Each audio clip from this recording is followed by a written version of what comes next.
This is one of these Serbian chef knives. This is the Amazon Kitchen one. A really good knife. We've used this on the show a time or two.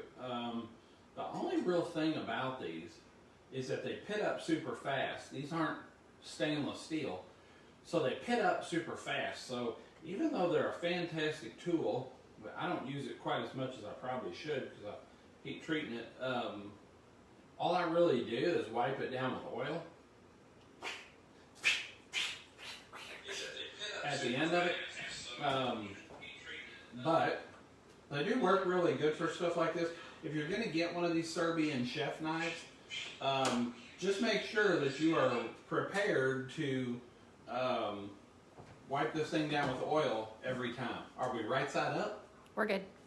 Can you see me? Yep. Can you hear me?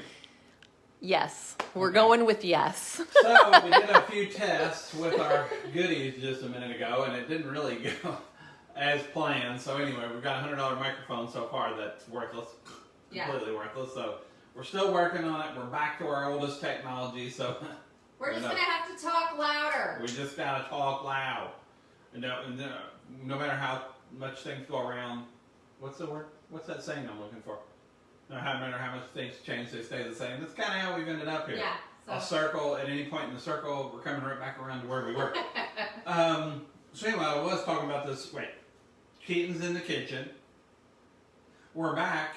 We took off last week. We had a few things to iron out. We were trying to work on some of our technology, a couple projects that we needed to finish. So anyway, we're back better than ever tonight.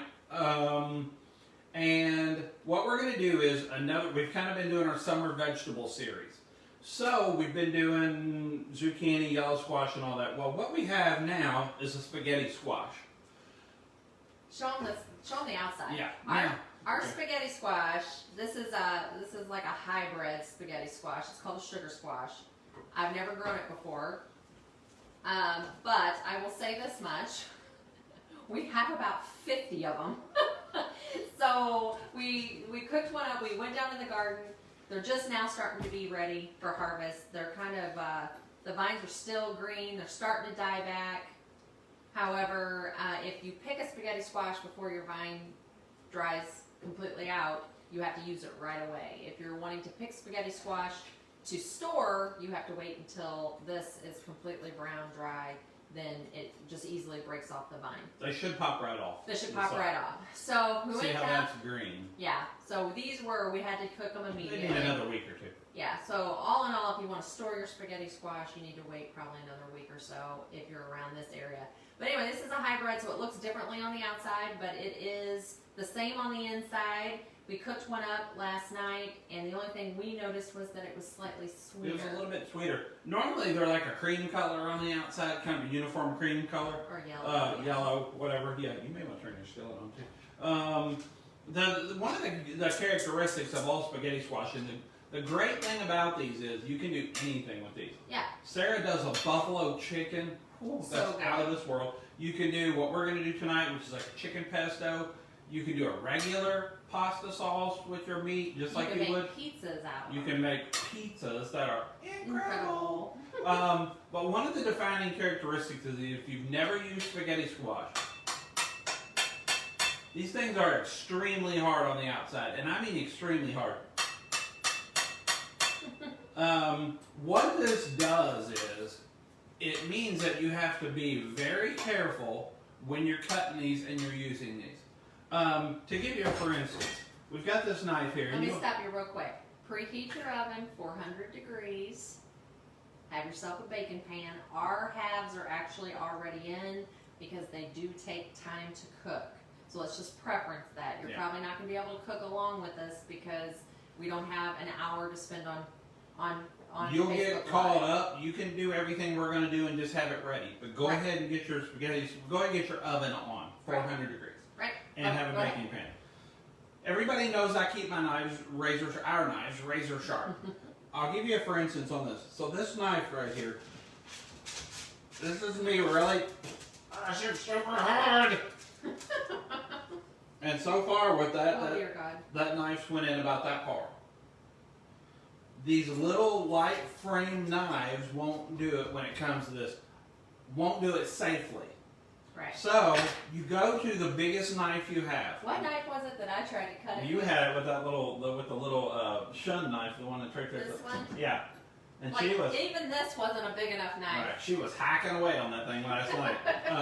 So here's the technique for doing these. That's hopefully going to keep all your digits intact and get your spaghetti squash in the oven.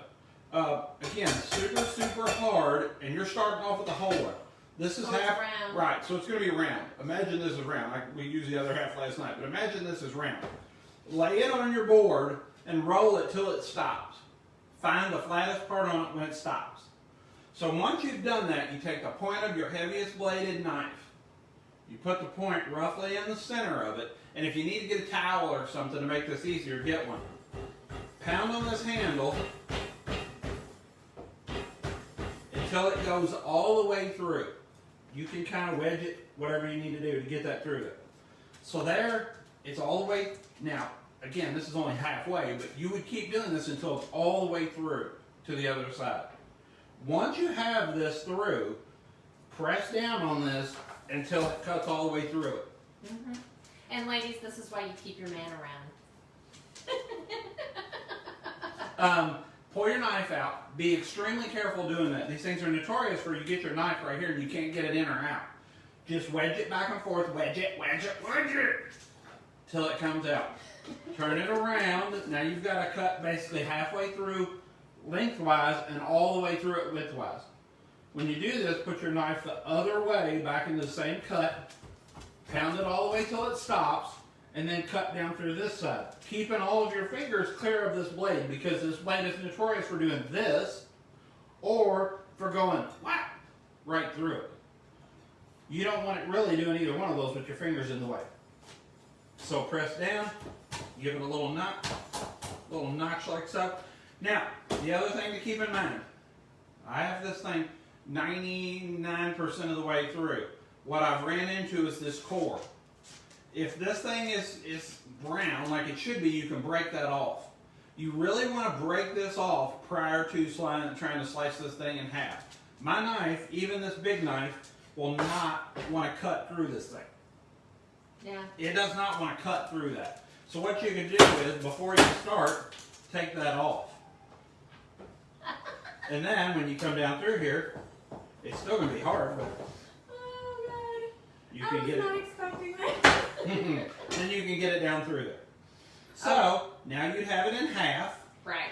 So, Here's what you do. for the sake of television, we're just going to put our display model here back together. So when you're going to cook this, you cut it in half this way. You're going to cook 2 halves, all right? So then you've got your innards. It's your seeds and kind of this fibrous material. How I do this, and it's going to be kind of hard to do with 2 halves, but I'll hold it together. okay, I'm going to have I'm going to hold it all together. You just take your spoon and rake it down on the inside.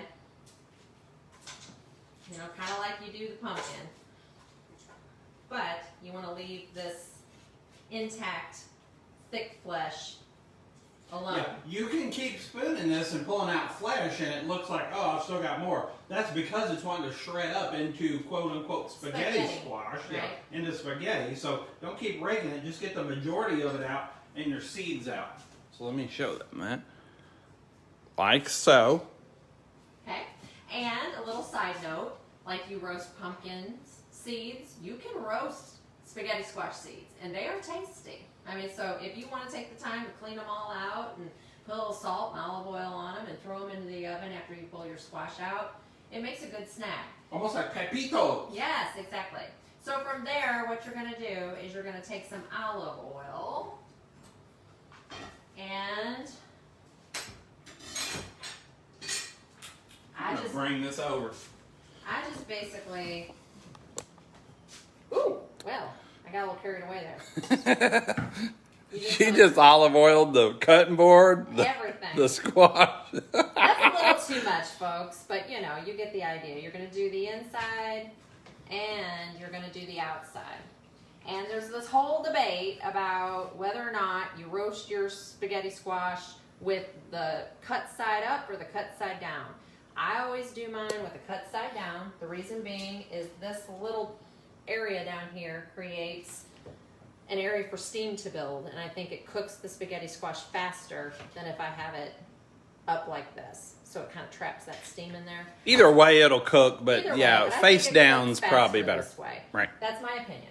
And then it roasts this top, so you get this nice leathery top, and you've got the soft inside. So that And they're being gonna said- okay. The oven's on 400, and that's gonna take somewhere around 40 to 45 minutes. I see June's asking how long. Yeah. 40 to 45 minutes. If you happen to have an extra big one, then it would take you somewhere in the neighborhood of an hour. I used to back in the day just start by setting everything on an hour and just being done with it. Overcooking it doesn't make that big a difference if you've oiled it and it's not burning. Right. If it's sitting there and it doesn't have enough oil on it and it's charring away, it makes a huge difference. If you didn't burn it, if you put enough oil on it, just a nice coating of oil all around it, an extra 15 minutes is not going to hurt it. Okay, so ours have been in there, what, for about 25 minutes? 25 minutes, yep. They still got a ways to go. They're starting to get a little brown on the top. You won't really be able to tell until you take it out and you take a fork to it. Right. So you kind of have to go 45 minutes to an hour. Right. Don't mess with it prior to 45 minutes. Are we done with this? Yep. Well, goodbye. We were just showing everyone how to do that. This is our pea pot, but we also use it for all of our innards and so all of Yeah. our stuff that Trash. we want. Yeah, trash.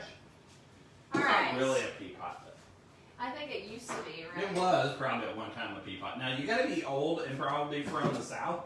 Maybe the northerners eating pea pots. Who knows? I think that's like a southern thing. No, I think it's just an old tiny thing. Maybe it's just an old timey thing. All right, so we had this big debate earlier, not really debate, just discussion of whether or not we were going to dice up this chicken and cook it up diced, or if we were going to kind of cut it into cutlets and cook it more as a whole, and then chop it after that. Oh, Lord. If I cut myself. Okay, so I've decided that I'm going to do cutlets because I think that when you cook chicken in larger chunks, it keeps the juice a little bit better. Doesn't get as dried out. It's less likely to steam cook, more likely to... Something beautiful about a woman with a big old knife. I'm not in control of this thing. Choke up on the head a little, brother. Oh, gosh. All right. So that's as much as I'm going to do there. Okay, you got your little cutlets. Hey, Deeds. Yeah. Deedee crawling on in. Also, you have your tenderloins. You can leave those attached, or you can take them loose. It doesn't really matter. There should be one on that one too. Yeah, there it is right there. Mm-hmm. As long as you lay your chicken flat and don't leave that as an extra thick hump on that, it's going to cook roughly the same. If you leave it with that tenderloin on there and it's making one portion of your chicken this thick and the other portions are this thick, you need to take that tenderloin off.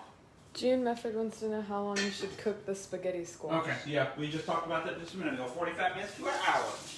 Depending on how big it is. All right, I'm going to take a little bit of garlic. I'm going to crush it up I have here. a bunch there. Oh, I thought that was for your pesto, babe. No, you can use it too. Oh, it was our garlic? It was like communal garlic. Family garlic, if you The will. familia garlic? La Familia garlic. Alright, so I'm just going to kind of roughly chop this. And you had 2 cloves? Yeah. And I'm just kind of going to freehand this a little bit. So roughly, and I'll show you how I do it. You know, let's get real here. This is how I do it. So I just take my chicken. Oh, I'm sorry. This is a basil, oregano, garlic, and sea salt mix, which I don't know if I've ever really had or bought before, but I've actually really enjoyed having it. It's made by McCormick, yeah. And if you didn't have any, you don't have to season this because the pesto is really strong. Yeah. So if you have it, add a little bit to it. If not, no biggie. Yeah, I prefer to kind of season at every level of a meal. Like I want every part of it to have seasoning. And I think that, you know, you kind of build that flavor up, just gives it depth. So this is how I do it. You know, there's nothing fancy there. Ain't nobody gonna tell you you're wrong. Get it done. You could even take this little bit of extra garlic here and drop that in there too if you wanted, Yep. like that. So I'm not really concerned. I mean, I'm just gonna put this in a hot pan. So I'm just kind of spreading the spices and Let me the bring that oil over so they can see and that. the garlic around on the meat. It's This kinda is like- what people talk about when they talk about love. Yeah. in food. Love your food. Love your Yeah. food. Well, it's also just, it's kind of just a quick marinade, you know? Mm-hmm. All right.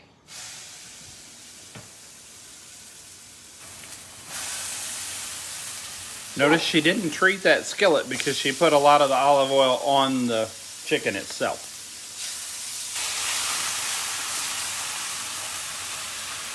Couple little tenderloins coming in. Coming in hot.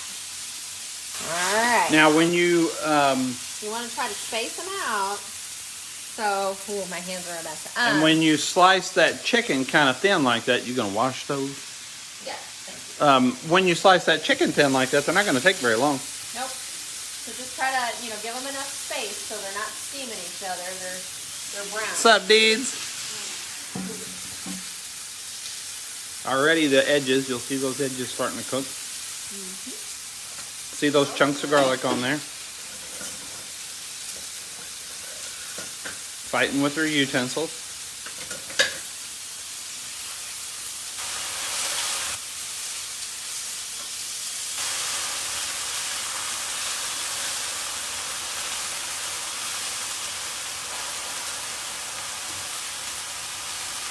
Just Okay, let them go so, here. yeah, I can go ahead and start working on this pesto if you want. Okay. um, Like a plan.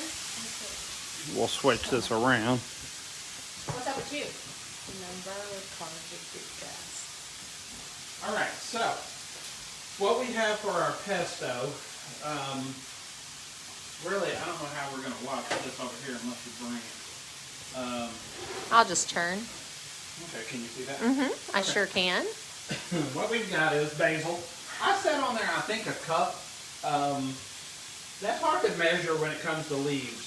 I can press this down and it'd probably be a quarter. If I just take the leaves and I just let them be at their natural state, that's roughly a cup of basil leaves. If you only have dried basil, that works. You need to use more, and you need to let it sit for a little while. Dried basil is, of course, dried. So if you're using dried versus the fresh, it needs a little time to soak up all the other goodies. So anyway, I've got a few garlic cloves. These are small, so I have about 4 or 5. Very rarely do you over garlic something, so throw them in there. I got another one. I'm gonna throw it in there. Well, oh no, he didn't. Yes, he did. So, pine nuts. The great thing about pesto is it goes on a lot of different things. So you could do pesto in a lot of different ways, and a little goes a long way. So if it looks like this doesn't make a lot of sauce, don't worry about it, because when you mix it with your spaghetti squash, it goes a long way. I don't know how much I put on there for pine nuts. This is going to be about 2 tablespoons, give or take. Maybe 1 tablespoon to do it.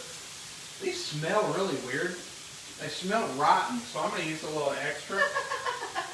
Probably be about 3 Okay, so the tablespoons. question is, have you ever really smelled the pine nuts? I don't know that I've ever smelled one before, and so I was going to cut that onion up and put it in there with your chicken, just so we have lasagna.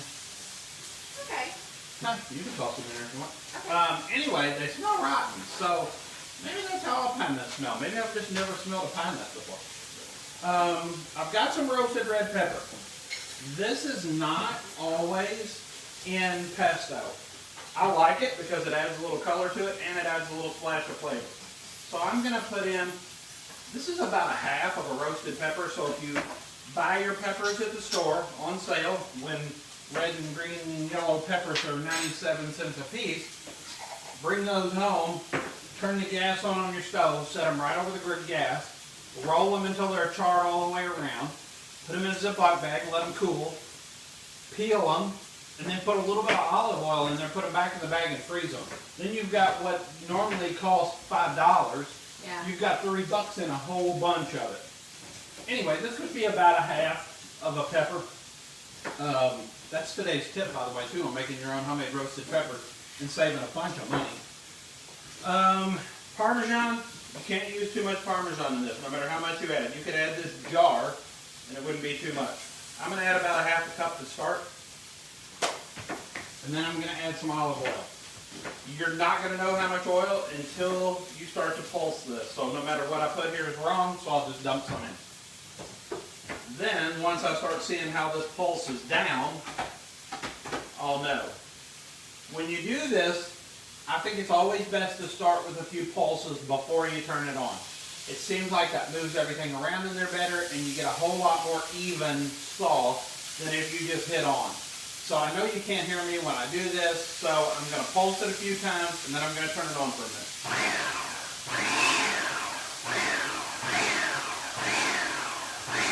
Now, if you can see this, which I'm assuming you probably can, I can tell you that's already going to be a little too thick. So it's going to need more oil, and you can see because it's basically sticking to the sides. If it's the right consistency, when you turn it off, it'll fall back down. Well, let me turn it on here for a minute.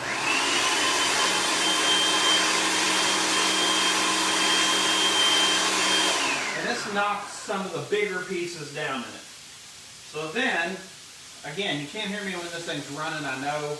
Can they see this? You're flicking your chicken, which is good. We'll add a little salt and pepper to this too in just a minute, but we're not going to until the end. I can see Can it. they see this? Yep. Okay, so I'm going to turn this on, which means you won't be able to hear me for a minute, but I'm going to add this in a stream, and then Sarah will bring this over and I'll show you the texture that I'm looking for on this.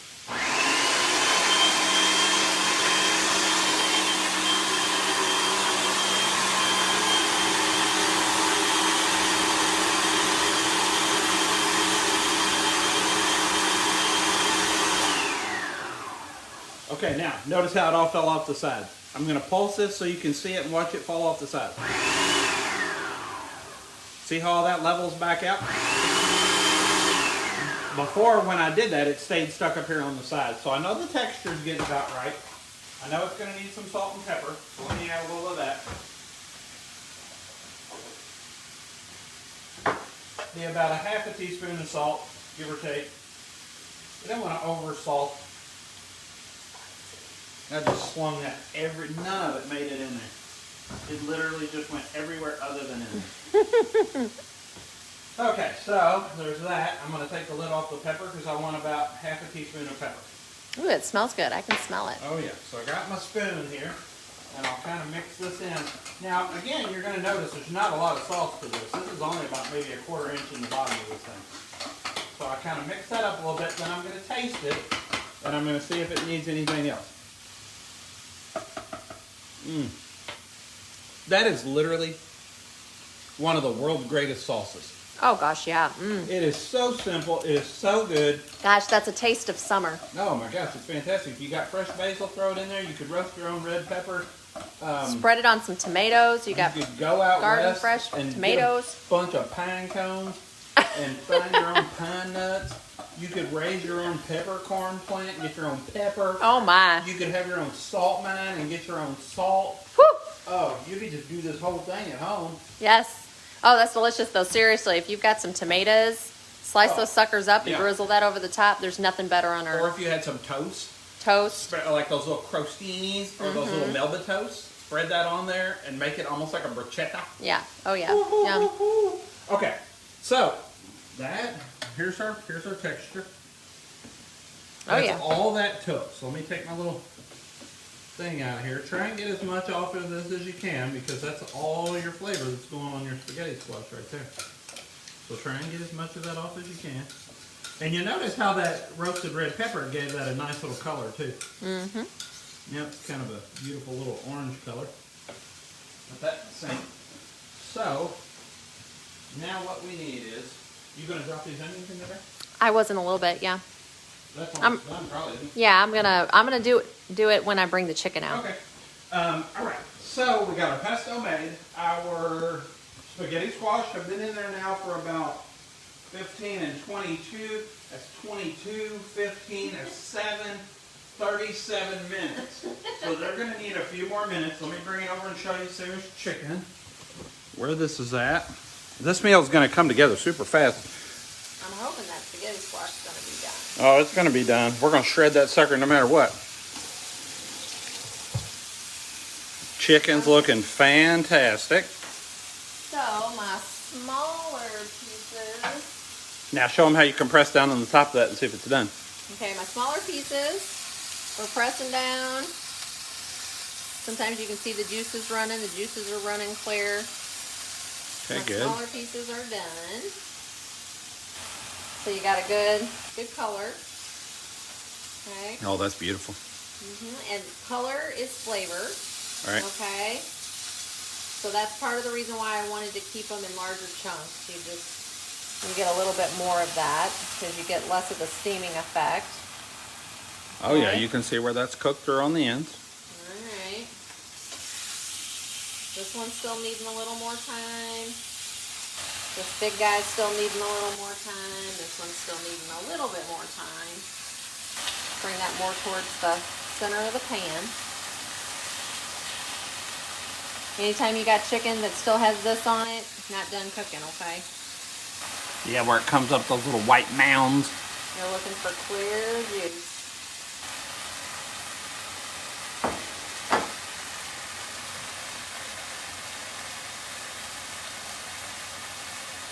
I can hear that cooking and it smells good in here, boy.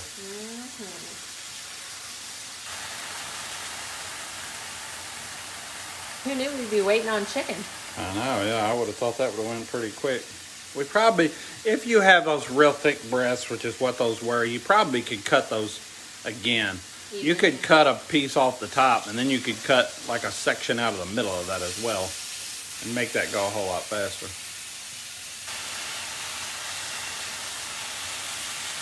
We're getting close.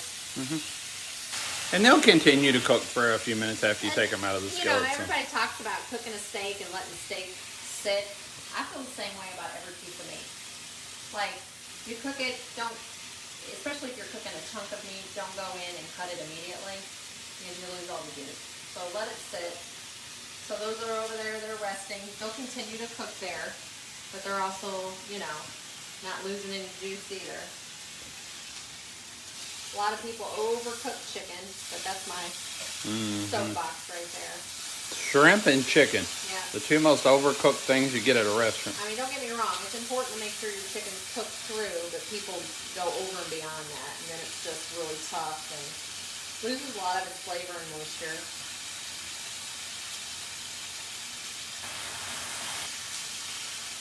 I'm feeling pretty confident about this one.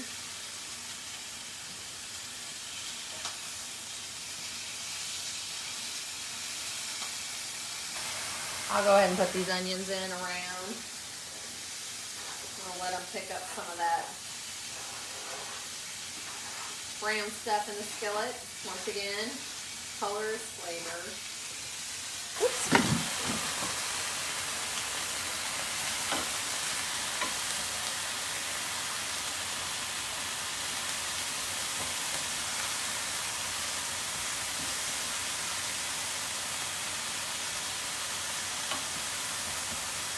I'm starting to smell spaghetti squash, so that's a good sign. That usually tells you that it's basically done when you can smell it.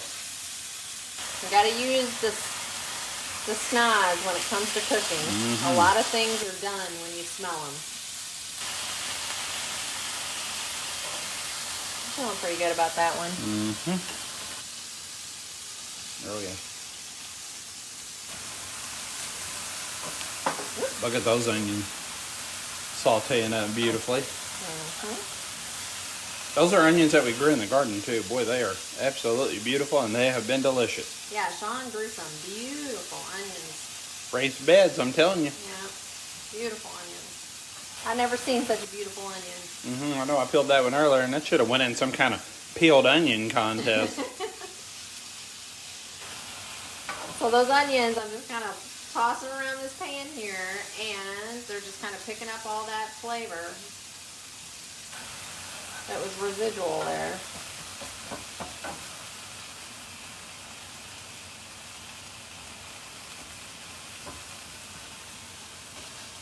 Alright.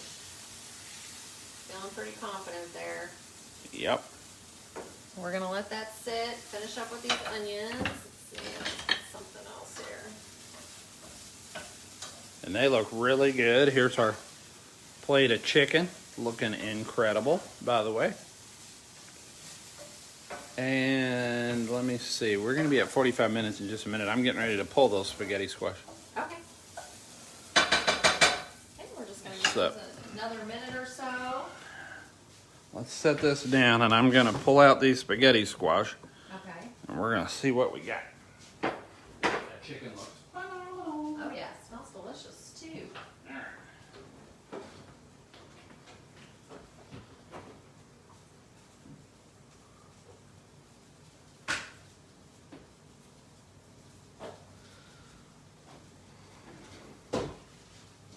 Hey guys, I'm gonna pull the spaghetti squash.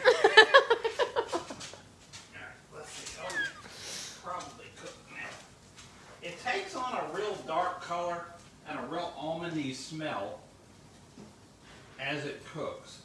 So if you start smelling that, so for some reason to me it smells like almonds. I don't know why, but that to me smells like almonds. You can kind of push. Sometimes you can push on. Yeah, it's according to the variety. Sometimes you could, like Sarah said, you can just push and the back will be soft. But I got a plate over there. Oh, you do? Okay, so you want to bring the camera over here? Sure. I have a fork, and I'm going to show you what this should look like down in here. Hold on just 1 second. Now, you saw earlier how hard that thing was. The flesh on that was super hard. Now, look how easy this fork goes down in there.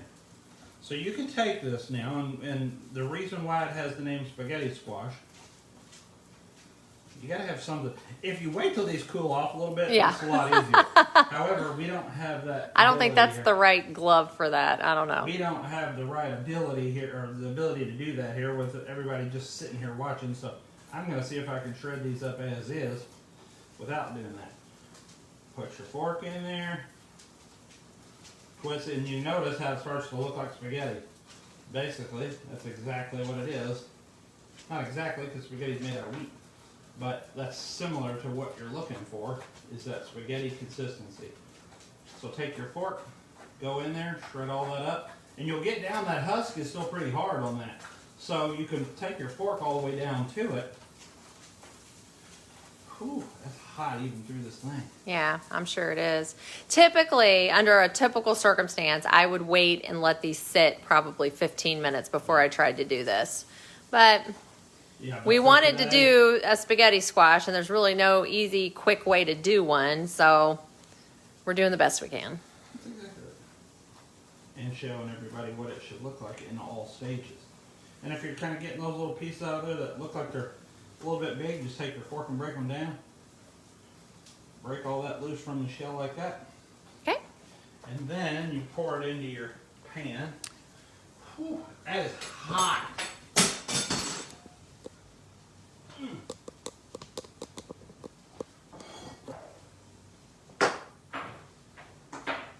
Alright.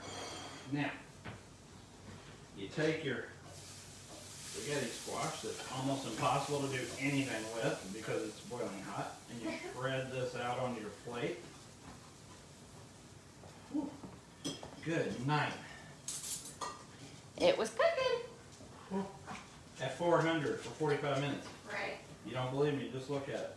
I'm going to take some of my chicken and I'm going to start cutting it kind of cross. What do you call that? Cross Cross hatch. hatch. I don't know really what you call it. I just made it up, but it sounds good. We really go to extremes for our friends because we love everyone. You're burning your hand. I'm over here about to die. So across the grain, I guess is what I'm trying to say. Cutting it into some chunks. Cutting it into some chunks.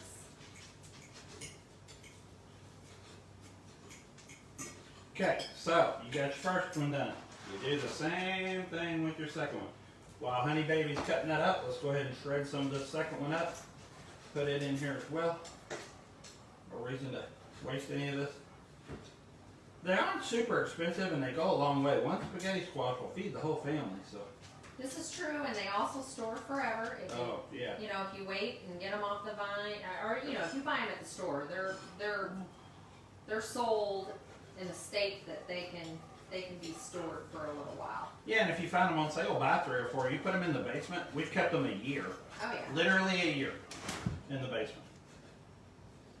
We need to figure out some kind of tool that allows you to do this without dying. Probably some money in that. Oh God.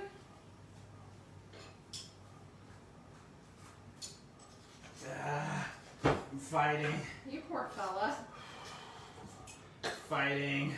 I'm like Rocky Balboa. Oh, You always notice you get the hard jobs. God, I feel like some big Russian guy's been beating up on me, and I'm just trying to stay on my feet. Oh goodness. Dude, this is impossible. Not only that, I'm getting steamed in my face the whole time. Alright, that's as much as we're getting out of that bad boy Alright. for right now. Whew. Let me put that down in there. Now, what you want to do is, after you've knocked it all out of your bowl, is first of all, pick it all back up and put it back in your bowl. Then, kind of break up any of these bigger chunks that are in here. So you got this nest. I call it a nest of spaghetti. A nestetti. Now, I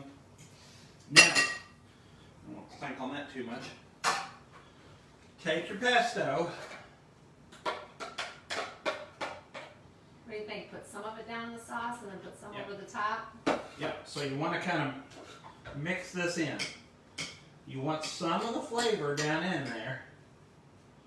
And all this, because there's a lot of flavor in pesto, trust me. It goes a long way. Now what you can do is, if you are of the kind that love a lot of flavor, mix that in like so. Hit this with a little bit of cheese. And then, come back with your chicken. Drop some chicken on that bad boy. Well, I made a mess shredding that, but it's still going to be delicious. And you can also, if you let these cool enough, you can dig that out with a spoon, by the way, too. You don't have to use a fork. Are you serious? And don't forget, we've got onion back there. Are you serious? Let's drop some of them onion over the top. Ow, that's about 1,000,000 degrees. Mm-hmm. What the heck, dude? Drop some of these onions. These freshly cooked onions that were cooked right in there in that chicken pack. Then come back here with your pesto. And again, I mean, you don't have to sit here working all day on it, but do as much work as you can to try and get that out of your pan. There's a lot of flavor in that, first of all, and you went to all the trouble to make it. So drop a little of that over the top, like so. Just here, there, and everywhere. And then kind of toss that together. You see, that made the perfect amount of pesto for this dish. Because we got a whole lot over the top and we got some in there mixed in. So, kind of just spread that around a little bit. Right over the top like so. Whoa. Hit this with a little bit more cheese. We should have kept a basil leaf. Yeah, put over the top of it. You could also, if you've got some fresh tomatoes, chop one of those up and sprinkle it over the top. It'll add a touch of flavor, and it'll make that even more beautiful than what it already is. Now for the final step. Probably still 1,000,000 degrees. Yeah, I was gonna say, we haven't lost too much heat there. Oh my gosh.